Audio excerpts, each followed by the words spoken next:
ನಮಸ್ತೆ ಎಲ್ಲರಿಗೂ. Lucky life ಟಿಪ್ಸ್ಗೆ ನಿಮಗೆಲ್ಲರಿಗೂ ಸ್ವಾಗತ. ಈ ಕುಂಭರಾಶಿಯವರಿಗೆ ಈ ಡಿಸೆಂಬರ್ನಲ್ಲಿ ಆಗುವಂತಹ ಈ ಅದ್ಭುತವಾಗಿರತಕ್ಕಂತಹ ಯೋಗವನ್ನು ನಾವು ಎಂದೆಂದೂ ಕಂಡರಿಯದಂತಹ ಖುಷಿ ವಿಚಾರ. ಈ ಕುಂಭರಾಶಿಯವರಿಗೆ ಈ ಡಿಸೆಂಬರ್ ಈ ಕಳೆಯೋ ಗಂಟ ಅಂದರೆ ಈ ಡಿಸೆಂಬರ್ ಜನವರಿ ಆಗೋ ತನಕ ಅವರಿಗೆ ಒಂದಿಷ್ಟು ಲಾಭಗಳನ್ನು, ಜೀವನದಲ್ಲಿ ಖುಷಿಗಳನ್ನು ಕಾಣುವಂಥದ್ದು, ನೆಮ್ಮದಿಯನ್ನು ಕಾಣುವಂಥದ್ದು. ಏನಂತಂದರೆ ಅವರು 2026ರಲ್ಲಿ ಏನಾಗಬೇಕು ಕುಂಭರಾಶಿಯವರಿಗೆ ಪ್ರತಿಯೊಂದು ಒಂದೊಂದು ಎಳೆ ಎಳೆಯಾಗಿ ನೀವು ನೋಡಬಹುದು. ಈ ವಿಚಾರ ಈ ಕುಂಭರಾಶಿಯವರ ಈ ಗುಣಧರ್ಮಗಳನ್ನು ಅನ್ನುವಂಥದ್ದು. ಅಂದರೆ ಈ ವಿಡಿಯೋ ಫಸ್ಟಿಂದ ಹಿಡಿದು ಕೊನೆ ತನಕ ಸ್ಕಿಪ್ ಮಾಡ್ದಲೇ ನೋಡಿದ್ರೆ ಉಪಯುಕ್ತವಾದ ಮಾಹಿತಿ ನಿಮಗೂ ಕೂಡ ಲಭಿಸುತ್ತೆ. ಈ ವಿಡಿಯೋ ಇಷ್ಟ ಆಗಿದ್ದಲ್ಲಿ ಪುಟ್ಟದೊಂದು ಲೈಕ್ ಕೊಡೋದನ್ನು ಮರಿಬೇಡಿ. ಕುಂಭರಾಶಿಯವರು ಯಾರೆಲ್ಲ ಇದ್ದೀರಾ ಅವರು ಹೆಚ್ಚಾಗಿ ಈ ವಿಡಿಯೋವನ್ನು ಶೇರ್ ಮಾಡಿ. ಓಂ ಶ್ರೀ ಶನೇಶ್ವರಾಯ ನಮಃ ಅಂತ ಕಮೆಂಟ್ ಬಾಕ್ಸ್ನಲ್ಲಿ ಕಮೆಂಟನ್ನು ಹಾಕಿ. ಇಲ್ಲ ಅಂದರೆ ನಿಮ್ಮ ಮನೆ ದೇವರು, ನಿಮ್ಮ ಕುಲದೇವರ ಹೆಸರನ್ನು ಈ ವಿಡಿಯೋದಲ್ಲಿ ಹಾಕಿ. ಕುಂಭರಾಶಿಯವರಿಗೆ ಒಂದಿಷ್ಟು ಜೀವನದಲ್ಲಿ ಸಂತೋಷ, ಆನಂದ ಅಂದರೆ ಸಡಗರ. ಈ ಸಡಗರದ ವಾತಾವರಣವನ್ನು ಸೃಷ್ಟಿ ಮಾಡಿಕೊಳ್ಳುವಂತಹವರು ಯಾರಾದರೂ ಇದ್ದರೆ ಅವರು ಈ ಕುಂಭರಾಶಿಯವರು ಆಗಿದ್ದರೆ ನೀವು ಮೊದಲನೆಯದಾಗಿ ಕುಂಭರಾಶಿಯವರ ಗುಣಧರ್ಮಗಳು ಏನಂತಂದರೆ ಈ ಒಂದು ಕುಂಭ ಅಂತ ಅಂದರೆ ಜ್ಞಾನವನ್ನು ಸಂಪಾದನೆಯನ್ನು ಮಾಡಿಕೊಂಡಿರ್ತಾರೆ.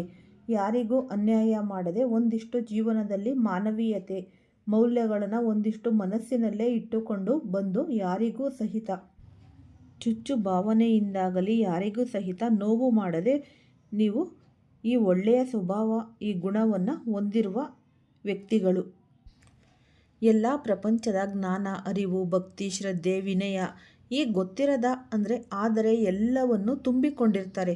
ಜೀವನದಲ್ಲಿ ತುಂಬ ಸಫರ್ ಆಗಿರ್ತಾರೆ, ತುಂಬ ಕಷ್ಟಗಳನ್ನು ನೋಡಿರ್ತಾರೆ, ಈ ದುಃಖಗಳನ್ನು ನೋಡಿರ್ತಾರೆ. ಮತ್ತು ಗಂಡ ಹೆಂಡತಿಯ ನಡುವೆ ಜಗಳಗಳು ಬಂದರೂ ಸಹಿತ ಸಮಾಧಾನವಾಗಿ ಯಾರಿಗೂ ಸಹಿತ ಅನ್ಯಾಯ ಮಾಡದೆ ಇವರು ಈ ಜೀವನ ಅನ್ನೋದು ಸಾಗಿಸ್ತಾ ಇರ್ತಾರೆ. ಮತ್ತು ಯಾವ ರೀತಿಯಾಗಿ ಶುದ್ಧವಾಗಿ ಇರುತ್ತದೋ ಅದೇ ರೀತಿಯಾಗಿ ಮನಸ್ಸು ಸಹಿತ ಪರಿಶುದ್ಧವಾಗಿ ಇಟ್ಟುಕೊಳ್ಳುವಂತಹವರು ಈ ಕುಂಭರಾಶಿಯವರು.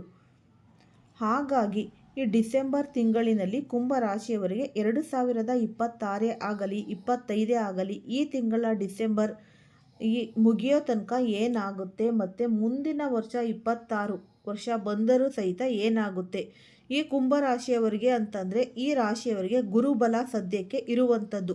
ಮೇ ತಿಂಗಳವರೆಗೆ ಗುರುಬಲ ಇರುತ್ತೆ, ಆದರೆ ಶನಿಬಲ ಇರಲ್ಲ. ಆದರೆ ನೀವು ಶನಿಬಲವನ್ನು ಕಳೆದುಕೊಂಡು ಎಲ್ಲದಕ್ಕೂ ಸಂಪೂರ್ಣವಾಗಿ ಒಂದಿಷ್ಟು ಗುರುಬಲವನ್ನು ಮೇ ತಿಂಗಳವರೆಗೆ ಅನುಭವಿಸುವ ತಿಂಗಳು. ಈ 5 ತಿಂಗಳುಗಳು ಕಾಲವನ್ನು ಅನುಭವಿಸುತ್ತೆ. ಅಂದರೆ ಜೀವನ ಅನ್ನುವಂತಹ ಚಕ್ರ ಏನಿದೆಯಲ್ಲ, ಈ ಚಕ್ರ ಜೀವನ ಅನ್ನುವ ಚಕ್ರಕ್ಕಿಂತ ಗುರು ಅನ್ನುವ ಚಕ್ರ ಅನ್ನುವಂಥದ್ದು ಏನು ಸ್ವಲ್ಪ ಒಂದು 5 ತಿಂಗಳು ಆದಮೇಲೆ ಸ್ವಲ್ಪ ಕಳ್ಕೊತೀರ. ಕುಂಭರಾಶಿಯವರಿಗೆ ಒಂದಿಷ್ಟು ನೋವುಗಳು, ನಲಿವುಗಳ ಜೊತೆಗೆ ಆನಂದಮಯವನ್ನು ದೃಷ್ಟಿ ಅಂದರೆ ನೀವು ಮಾಡಿಕೊಳ್ತೀರ.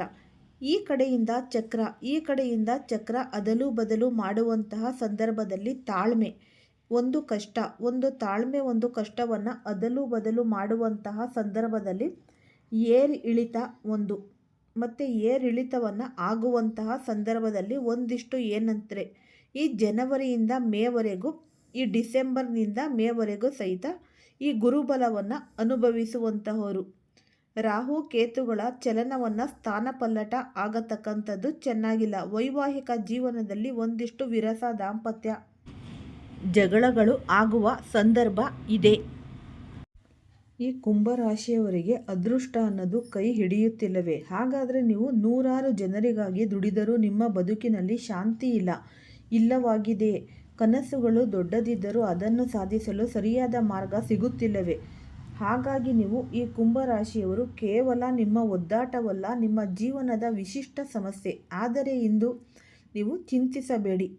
ಇಡೀ ವಿಶ್ವವನ್ನು ತಮ್ಮದೇ ಕುಟುಂಬ ಎಂದು ಭಾವಿಸುವ ಮಾನವತಾವಾದಿ ಈ ಕುಂಭರಾಶಿಯವರು. 2026 ಈ ಒಂದು ದೊಡ್ಡ ಬದಲಾವಣೆಯ ವರ್ಷ ಅಂತಲೇ ಅನ್ನಬಹುದು. ಇದು ನಿಮ್ಮ ಸಾಮಾಜಿಕ ಜೀವನಕ್ಕೆ ಒಂದು ಹೊಸ ಆಯಾಮ ಅನ್ನೋದು ನೀಡುತ್ತೆ. ಅಷ್ಟು ದಿನ ಕಷ್ಟಗಳನ್ನು ನೀಡಿದ್ದ ಈ ಶನಿ ಭಗವಾನರು ಈಗ ನಿಮ್ಮ ಪರೀಕ್ಷೆಯನ್ನು ಪೂರ್ಣಗೊಳಿಸಿ ನೀವು ಅಂದುಕೊಂಡಿದ್ದಕ್ಕಿಂತ ಹೆಚ್ಚಿದ್ದು ನೀಡ್ತಾರೆ. ಸಿದ್ಧನಾಗಿದ್ದಾನೆ. ಮತ್ತು ಗುರುಗ್ರಹವು ನಿಮ್ಮನ್ನು ಕೀರ್ತಿಯ ಉತ್ತುಂಗಕ್ಕೆ ಕೊಂಡೊಯ್ಯಲು ಸಿದ್ಧನಾಗಿದ್ದಾನೆ. ಎಚ್ಚರ, ಅತಿಯಾದ ವಿಶ್ವಾಸ ಮತ್ತು ಬೇರೆಯವರ ಮೇಲೆ ಇಡುವ ನಂಬಿಕೆ ನಿಮಗೆ ದ್ರೋಹ ಬಗೆಯುವ ಸಾಧ್ಯತೆ ಕೂಡ ಇದೆ. ಫಸ್ಟು ನೀವು ಯಾರು ಅನ್ನೋದನ್ನು ಅರ್ಥ ಮಾಡಿಕೋಬೇಕು. ನೀವು ವಾಯುತತ್ವದವರು, ಆದರೆ ಈ ಕುಂಭದ ಜಲವನ್ನು ಹಿಡಿದಿರುವ ನೀವು ಸ್ಥಿರವಾದ ವಾಯುರಾಶಿ. ನಿಮ್ಮ ಅತಿ ದೊಡ್ಡ ಶಕ್ತಿ ಎಂದರೆ ಅದು ನಿಮ್ಮ ವೈಚಾರಿಕತೆ, ದೀರ್ಘದೃಷ್ಟಿ ಮತ್ತು ಮಾನವೀಯ ಪ್ರೀತಿ. ನೀವು ಸಮಾಜಮುಖಿ ಮತ್ತು ಹೊಸ ಆವಿಷ್ಕಾರಗಳಿಗೆ ಒತ್ತು ನೀಡುವವರು, ಆದರೆ ಇದೇ ನಿಮಗೆ ವೀಕ್ನೆಸ್ ಆಗಿಬಿಡುತ್ತೆ. ಮತ್ತು ನಿಮ್ಮ ಅಸಹಜ ಗುಣ ಎಂದರೆ ಅದು ದೂರವಿರುವುದು, ಬೇರೆಯವರೊಂದಿಗೆ ಸಂಪೂರ್ಣವಾಗಿ ಬೆರೆಯದಿರುವುದು ಮತ್ತು ಅತಿಯಾದ ಸ್ವಾತಂತ್ರ್ಯ. ಪ್ರೀತಿ, ಇದರಿಂದ ಕೆಲವೊಮ್ಮೆ ನೀವು ಒಂಟಿತನವನ್ನು ಅನುಭವಿಸುತ್ತೀರಿ. ಕೆಲವೊಮ್ಮೆ ನಿಮ್ಮ ನಿರ್ಧಾರಗಳು ಜಗತ್ತಿಗೆ ಇಲ್ಲಿ ಅಸಹಜವಾಗಿ ಕಾಣಬಹುದು. ಈ 2026ರಲ್ಲಿ ಗ್ರಹಗಳ ಸಂಚಾರವನ್ನು ನೋಡುವುದಾದರೆ ಈ ವರ್ಷ ನಿಮಗೆ ಅಡಿಪಾಯ ಹಾಕುವ ಮತ್ತು ಈ ಹೊಸ ಮಾರ್ಗವನ್ನು ಕಂಡುಕೊಳ್ಳುವ ವರ್ಷ ಆಗಿದೆ. ನಿಮ್ಮ ರಾಶಿಯ ಅಧಿಪತಿ ಶನಿಯು ತನ್ನದೇ ಮನೆಯಲ್ಲಿ ಸಂಚರಿಸುತ್ತಿರುವುದು ಈ ಸಾಡೆ ಅಂತಿಮ ಹಂತ ನಿಮಗೆ ಅತೀಂದ್ರಿಯ ಶಕ್ತಿಯನ್ನು, ದೀರ್ಘಕಾಲಿಕ ಸಾಧನೆಗೆ ಬೇಕಾದ ತಾಳ್ಮೆ ಮತ್ತು ಶಿಸ್ತನ್ನು ನೀಡಲಿದೆ. ಗುರುಗ್ರಹವು ನಿಮ್ಮ 3ನೇ ಮನೆಯನ್ನು ಪ್ರವೇಶಿಸಿ ನಿಮ್ಮ ಸಂವಹನ ಶಕ್ತಿ, ಧೈರ್ಯ ಮತ್ತು ಸಣ್ಣ ಪ್ರಯಾಣಗಳಿಗೆ ಬೆಂಬಲ ನೀಡಲಿದ್ದಾನೆ. ರಾಹು ಕೇತುಗಳ ಪ್ರಭಾವವು ಆರ್ಥಿಕ ವಿಷಯದಲ್ಲಿ ಗಂಭೀರ ನಿರ್ಧಾರ ತೆಗೆದುಕೊಳ್ಳಲು ಪ್ರೇರೇಪಿಸುತ್ತೆ. ಹಾಗಾದರೆ ಜೀವನದ ಪ್ರತಿಯೊಂದು ವಿಭಾಗ ಹೇಗಿದೆ? ಈ ಮೊದಲನೆಯದಾಗಿ ನಿಮ್ಮ ವೃತ್ತಿ ಜೀವನ ಅಥವಾ ನಿಮ್ಮ ಕೆರಿಯರ್. ಕುಂಭ ರಾಶಿಯವರೇ, ನಿಮ್ಮ ವೃತ್ತಿ ಬದುಕಿನಲ್ಲಿ ಸ್ಥಿರತೆ ಮತ್ತು ಜವಾಬ್ದಾರಿ ಹೆಚ್ಚಳದ ವರ್ಷ. ಯಾರೆಲ್ಲ ತಮ್ಮ ಕೆಲಸದಲ್ಲಿ ಕ್ರಾಂತಿಕಾರಿ ಬದಲಾವಣೆ ಅಥವಾ ಹೊಸ ಆವಿಷ್ಕಾರಗಳನ್ನು ಬಯಸುತ್ತಿದ್ದೀರೋ ಅವರಿಗೆ ಇದು ಸಕಾಲ. ಉದ್ಯೋಗದಲ್ಲಿರುವವರಿಗೆ ಈ ವಿಶೇಷವಾಗಿ ವಿಜ್ಞಾನ, ತಂತ್ರಜ್ಞಾನ, IT, ಸಾಮಾಜಿಕ ಸೇವೆ, ಹಣಕಾಸು ಮತ್ತು ಸಂಶೋಧನಾ ಕ್ಷೇತ್ರದಲ್ಲಿರುವ ಕುಂಭರಾಶಿಯವರಿಗೆ ಈ ವರ್ಷ ಅದ್ಭುತವಾಗಿದೆ. ನೀವು ಗುಂಪಿನಲ್ಲಿ ಮಾಡಿದ ಕೆಲಸಕ್ಕೆ ಅಥವಾ ಒಂದು ದೊಡ್ಡ ಸಮುದಾಯಕ್ಕೆ ಉಪಯೋಗವಾಗುವ ನಿಮ್ಮ ಯೋಜನೆಗೆ ಜಾಗತಿಕ ಮಟ್ಟದಲ್ಲಿ ಮನ್ನಣೆ ಸಿಗಲಿದೆ. ಮೇಲಾಧಿಕಾರಿಗಳು ನಿಮ್ಮ ಪ್ರಾಮಾಣಿಕತೆ ಮತ್ತು ದೀರ್ಘದೃಷ್ಟಿಯನ್ನು ಹೆಚ್ಚು ಬಡ್ತಿ ಅಥವಾ ಅಧಿಕಾರವನ್ನು ನೀಡುವ ಯೋಗವಿದೆ. ಆದರೆ ನೆನಪಿಡಿ, ಅಧಿಕಾರ ಬಂದಾಗ ಅಹಂಕಾರ ಬೇಡ. ನಿಮ್ಮ ಅಧೀನ ಸಿಬ್ಬಂದಿಯ ಮೇಲೆ ದಯೆ ಮತ್ತು ನ್ಯಾಯಯುತವಾಗಿ ನಡೆದುಕೊಳ್ಳಿ. ನಿರುದ್ಯೋಗಿ ಮಿತ್ರರೇ, ನಿಮ್ಮ ವಿಶೇಷವಾದ ಕೌಶಲ್ಯಗಳಿಗೆ ಸರಿಯಾದ ವೇದಿಕೆ ಈ ವರ್ಷ ಸಿಗಲಿದೆ. ಗುರುವಿನ ಕೃಪೆಯಿಂದ ಸಂದರ್ಶನಗಳಲ್ಲಿ ನಿಮ್ಮ ಮಾತಿನ ಸ್ಪಷ್ಟತೆ ಮತ್ತು ವಿಶ್ವಾಸ ನಿಮಗೆ ಕೆಲಸವನ್ನು ತಂದುಕೊಡಲಿದೆ. ಆರಂಭಿಕ ಹಂತದಲ್ಲಿ ಕೆಲಸ ಸಿಗುವುದು ತಡವಾದರೂ ಕೂಡ ಸಿಕ್ಕ ಕೆಲಸವು ದೀರ್ಘಕಾಲದವರೆಗೆ ನಿಮಗೆ ಭದ್ರತೆಯನ್ನು ನೀಡುತ್ತೆ. ನಿಮ್ಮ ಕ್ಷೇತ್ರದಲ್ಲಿ ಉನ್ನತ ತರಬೇತಿ ಪಡೆಯಲು ಇದು ಸಕಾಲ. ವ್ಯಾಪಾರ ಮತ್ತು ಬಿಸ್ನೆಸ್ ಮಾಡುತ್ತಿರುವ ಈ ಕುಂಭರಾಶಿಯವರಿಗೆ ಈ ವರ್ಷ ನಿಧಾನವಾದ ಮತ್ತು ಸ್ಥಿರವಾದ ಲಾಭದಾಯಕವಾಗಿದೆ. ಹೊಸ ತಂತ್ರಜ್ಞಾನವನ್ನು ಆಧರಿಸಿದ ವ್ಯಾಪಾರ, ಶಿಕ್ಷಣ ಕ್ಷೇತ್ರಕ್ಕೆ ಸಂಬಂಧಿಸಿದ ಈ ಬಿಸ್ನೆಸ್ ಮತ್ತು ವೈದ್ಯಕೀಯ ಕ್ಷೇತ್ರದ ವ್ಯಾಪಾರಗಳು ಹೆಚ್ಚಿನ ಲಾಭವನ್ನು ಕಾಣಲಿವೆ. ರಾಹು ನಿಮ್ಮ ಧನಸ್ಥಾನದಲ್ಲಿ ಇರುವುದರಿಂದ ನೀವು ಹೊಸ ಹೂಡಿಕೆ ಮಾಡುವಾಗ ಕಾನೂನಿನ ಎಲ್ಲ ಅಂಶಗಳನ್ನು ಪರಿಶೀಲಿಸಿ. ಅನಿರೀಕ್ಷಿತ ಲಾಭವನ್ನು ಪಡೆಯಲು ನೀವು ಸ್ವಲ್ಪ ಅಪಾಯವನ್ನು ತೆಗೆದುಕೊಳ್ಳಬಹುದು, ಆದರೆ ಅದು ಲೆಕ್ಕಾಚಾರದ ಅಪಾಯವಾಗಿರಬೇಕು.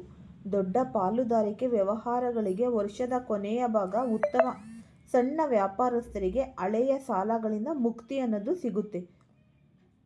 ಹಣಕಾಸಿನ ವಿಚಾರ. ಕುಂಭರಾಶಿಯವರು ಸಾಮಾನ್ಯವಾಗಿ ಹಣವನ್ನು ಉಳಿತಾಯ ಮಾಡುವ ಕಡೆಗೆ ಒಲವು ಅನ್ನೋದು ಹೊಂದಿರ್ತಾರೆ. ಈ ಆರ್ಥಿಕ ಸ್ಥಿತಿ ತುಂಬ ಬಲಿಷ್ಠಗೊಳ್ಳಲಿದೆ. ಹಳೆಯ ಹೂಡಿಕೆಗಳು ಉತ್ತಮ ಲಾಭವನ್ನು ತರುತ್ತೆ. ವಿಶೇಷವಾಗಿ ರಿಯಲ್ ಎಸ್ಟೇಟ್ ಆಗಿರಬಹುದು, ಲೋಹಗಳ ಮೇಲೆ ಹೂಡಿದ ಹಣ ದ್ವಿಗುಣಗೊಳ್ಳುವ ಸಾಧ್ಯತೆ ಇದೆ. ಆದರೂ ಯಾರ ಮೇಲೂ ಅತಿಯಾದ ವಿಶ್ವಾಸ ಇಟ್ಟು ಸಾಲ ಕೊಡಲು ಹೋಗಬೇಡಿ. ಮರಳಿ ಬರುವುದು ಕಷ್ಟವಾಗಿತ್ತು. ಅಂದರೆ ವರ್ಷದ ಮಧ್ಯಭಾಗದಲ್ಲಿ ಹಠ, ಧನಾಗಮನದ ಯೋಗವಿದೆ. ನಿಮ್ಮ ದಾನಶೀಲ ಗುಣದಿಂದ ಸ್ವಲ್ಪ ಹಣವು ಸಮಾಜ ಸೇವೆಗೆ ಖರ್ಚಾಗುತ್ತೆ. ಉಳಿತಾಯವನ್ನು ದೊಡ್ಡ ಮಟ್ಟದಲ್ಲಿ ಮಾಡಲು ಇದು ಅತ್ಯುತ್ತಮ ವರ್ಷ. ವಿದ್ಯಾರ್ಥಿಗಳಿಗೆ ಈ ವರ್ಷ ಸಂಶೋಧನೆ ಮತ್ತು ಉನ್ನತ ಜ್ಞಾನಕ್ಕೆ ಒತ್ತು ನೀಡುವ ಸಮಯ. ಕುಂಭರಾಶಿ ಜ್ಞಾನಕ್ಕೆ ಒಲವು ತೋರುವುದರಿಂದ ಸಂಕೀರ್ಣ ವಿಷಯಗಳು ನಿಮಗೆ ಸುಲಭವಾಗಿ ಅರ್ಥವಾಗುತ್ತೆ. ನಿಮಗೆ ವಿದೇಶಿಗಳಿಂದ ಆಫರ್ ಸಿಗುವ, ಉನ್ನತ ವ್ಯಾಸಂಗಕ್ಕಾಗಿ ದೇಶಗಳಿಂದ ಹೊರಹೋಗುವ ಯೋಗ ಕೂಡ ಇದೆ. ತಾಂತ್ರಿಕ ವಿಷಯಗಳು, ಇಂಜಿನಿಯರಿಂಗ್, ವೈದ್ಯಕೀಯ ಮತ್ತು ಗಣಿತವನ್ನು ಅಧ್ಯಯನ ಮಾಡುವ ವಿದ್ಯಾರ್ಥಿಗಳು ಉತ್ತಮ ಯಶಸ್ಸನ್ನು ಸಾಧಿಸುತ್ತಾರೆ. ಸ್ನೇಹಿತರೊಂದಿಗೆ ಸೇರಿ ಗುಂಪು ಅಧ್ಯಯನ ಮಾಡುವುದು ನಿಮಗೆ ಹೆಚ್ಚು ನೇರವಾಗುತ್ತೆ. ಪರೀಕ್ಷೆಯಲ್ಲಿ ನಿಮ್ಮ ನಿರೀಕ್ಷೆಗಿಂತ ಉತ್ತಮ ಫಲಿತಾಂಶ ಬರುವ ಸಾಧ್ಯತೆ ಇದೆ. ಕುಟುಂಬ ಮತ್ತು ದಾಂಪತ್ಯ ಜೀವನದಲ್ಲಿ ಈ ವರ್ಷ ಸಂತೋಷ ಮತ್ತು ಸಮಾಧಾನ ಇದೆ. ಶನಿದೇವನು ನಿಮ್ಮ ವೈವಾಹಿಕ ಜೀವನದಲ್ಲಿ ಸ್ಥಿರತೆ ಮತ್ತು ಗೌರವವನ್ನು ತರುತ್ತಾನೆ. ಗಂಡ ಹೆಂಡತಿಯ ನಡುವೆ ಪರಸ್ಪರ ತಿಳುವಳಿಕೆ ಹೆಚ್ಚುತ್ತೆ. ಆದರೂ ನಿಮ್ಮ ಸ್ವಭಾವದಂತೆ ನೀವು ಕೆಲವೊಮ್ಮೆ ಭಾವನಾತ್ಮಕವಾಗಿ ದೂರ ಉಳಿಯಬಹುದು. ಇದು ನಿಮ್ಮ ಸಂಗಾತಿಗೆ ನೋವನ್ನುಂಟು ಮಾಡಬಹುದು. ಈ ವರ್ಷ ನಿಮ್ಮ ಮಕ್ಕಳ ಏಳಿಗೆಗಾಗಿ ನೀವು ಕಷ್ಟಪಟ್ಟು ದುಡಿಯಬೇಕಾಗುತ್ತೆ. ಅವಿಭಕ್ತ ಕುಟುಂಬದಲ್ಲಿ ಇರುವವರಿಗೆ ಕುಟುಂಬದ ಹಿರಿಯ ಸದಸ್ಯರ ಆರೋಗ್ಯದಲ್ಲಿ ಸಣ್ಣ ಏರುಪೇರಾಗುವ ಸಾಧ್ಯತೆ ಕೂಡ ಇದೆ.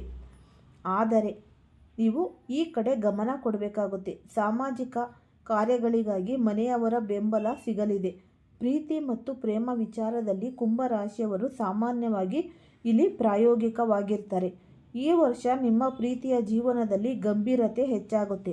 ಕೇವಲ ಆಕರ್ಷಣೆಗಿಂತ ಬೌದ್ಧಿಕ ಹೊಂದಾಣಿಕೆಯನ್ನು ಬಯಸುತ್ತೀರಿ. ಪ್ರೀತಿಯಲ್ಲಿ ಇರುವವರು ವಿವಾಹದ ನಿರ್ಧಾರ ತೆಗೆದುಕೊಳ್ಳಬಹುದು. ಕಂಕಣ ಭಾಗ್ಯ ಕೂಡಿಬರಲು ವರ್ಷದ 2ನೇ ಭಾಗ. ಉತ್ತಮ ಅವಿವಾಹಿತರು ಮತ್ತು ಹೊಸ ಸಂಬಂಧಗಳನ್ನು ಸ್ಥಾಪಿಸುವಾಗ ಮೊದಲು ವ್ಯಕ್ತಿಯ ಮನಸ್ಸನ್ನು ಅರ್ಥ ಮಾಡಿಕೊಳ್ಳಿ. ಪ್ರತಿದಿನ ಸೂರ್ಯೋದಯಕ್ಕೆ ಮುನ್ನ ಅಥವಾ ಸೂರ್ಯಾಸ್ತದ ನಂತರ ಹನುಮಾನ್ ಚಾಲೀಸವನ್ನು ಪಠಿಸಿ. ಇದು ನಿಮ್ಮ ಆತ್ಮವಿಶ್ವಾಸವನ್ನು ಹೆಚ್ಚಿಸುತ್ತೆ. ಈ ದಕ್ಷಿಣ ಭಾರತದ ಶಿವ ದೇವಾಲಯಗಳಿಗೆ ಆದಷ್ಟು ಶಿವ ದೇವಾಲಯಗಳಿಗೆ ಭೇಟಿ ನೀಡಿ. ನೀವು ಬಯಸಿದ ಯಶಸ್ಸನ್ನು ನೀವು ಜೀವನದಲ್ಲಿ ಸಾಧಿಸುತ್ತೀರಿ. ಈ ಉಪಯುಕ್ತವಾದ ವಿಡಿಯೋ ಇಷ್ಟ ಆಗಿದ್ದಲ್ಲಿ ಲೈಕ್ ಮಾಡಿ. ಹೊಸದಾಗಿ ಯಾರಾದರೂ ನೋಡ್ತಾ ಇದ್ದರೆ ಅವರು ಕೂಡ ಈ ಚಾನಲ್ಗೆ ಸಬ್ಸ್ಕ್ರೈಬ್ ಮಾಡ್ಕೊಳ್ಳಿ ಮತ್ತು ಹೆಚ್ಚಾಗಿ ಶೇರ್ ಮಾಡಿ. ಈ ಸರಳ ಪರಿಹಾರ ಮಾಡಿಕೊಳ್ಳಿ. ಎಲ್ಲರಿಗೂ ಧನ್ಯವಾದಗಳು.